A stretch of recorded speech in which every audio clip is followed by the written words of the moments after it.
CAW members brought the message to politicians through a coordinated lobby with other Canadian labor unions. The CAW members built a job loss cemetery on the front lawn of the Parliament buildings in Ottawa. The Prime Minister's office tried to stop them, but failed. The hundreds of tombstones representing the closed factories and the 300,000 people thrown out of work remained.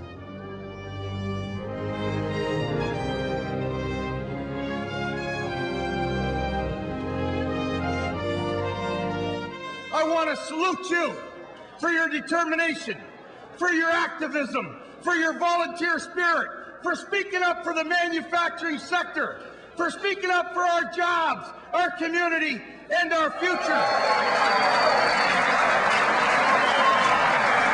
We're going to be on the street. The police are going to escort us up Colonel by Drive. And when you get to the graveyard, plant the sign wherever you can to identify job losses and job closures so Canadians can start to see the real impact of job losses.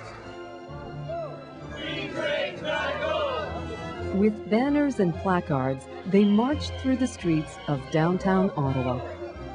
Fair trade! What do we want? Jobs! Manufacturing jobs!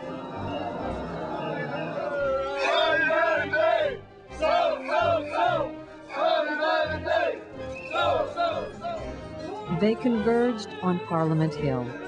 Speaker after speaker condemned the Harper government for its failure to protect manufacturing jobs and its refusal to admit there is a crisis. The leaders of Canada's opposition parties made public statements that they would fight to save Canada's manufacturing jobs. Keep on fighting. And you can count on the Bloc to fight for a real employment insurance plan.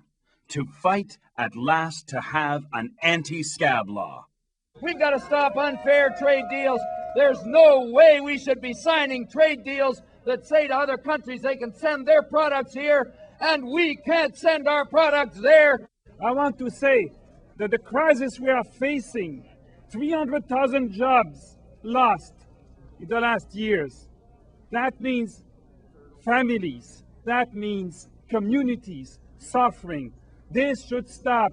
The CAW and community partners succeeded in bringing this crisis to the forefront. But has this resonated in the minds of decision makers? The day after the job loss rally in Ottawa, Prime Minister Stephen Harper said, "In Canada, we are experiencing the second longest economic expansion in the country's history, after the boom that followed the Second World War." Mike Devine, CAW Local 1451 president, managed to get an impromptu meeting with Harper in Kitchener and raised the issue of manufacturing. Spoke to him about job loss, that it affects production, trades, technical people, etc., etc. It affects their families. He said, can I just have a word in here? I said, sure. Can I put a plug in? He says, yeah, go ahead. He says, we need tradespeople in Alberta. This isn't about swapping manufacturing jobs for resource and service jobs. It's about protecting manufacturing in order to maintain a strong, diversified economy. This is the beginning of a long campaign, my friends. We're not going to stop yelling and showing our faces until this government acts to create jobs that will keep us employed with dignity and respect and the ability to build communities in this country that last a lot longer than this Parliament. And I think after the demonstrations we had in Windsor and Oshawa on the weekend, this kind of capped it off to bring the message to Ottawa, to tell them that it's time that they started looking at fair trade, started looking at the number of jobs we're losing, and they have to. The politics of it has to be that the politicians have to make some decisions to make sure we have fair trade and we start building for the future, have jobs for our communities and our young people in this country. Canadians must win this fight. Our jobs, our communities, and our future depend on it. It's time to take action.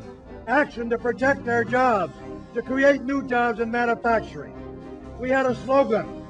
The slogan said, our jobs, our communities, our future.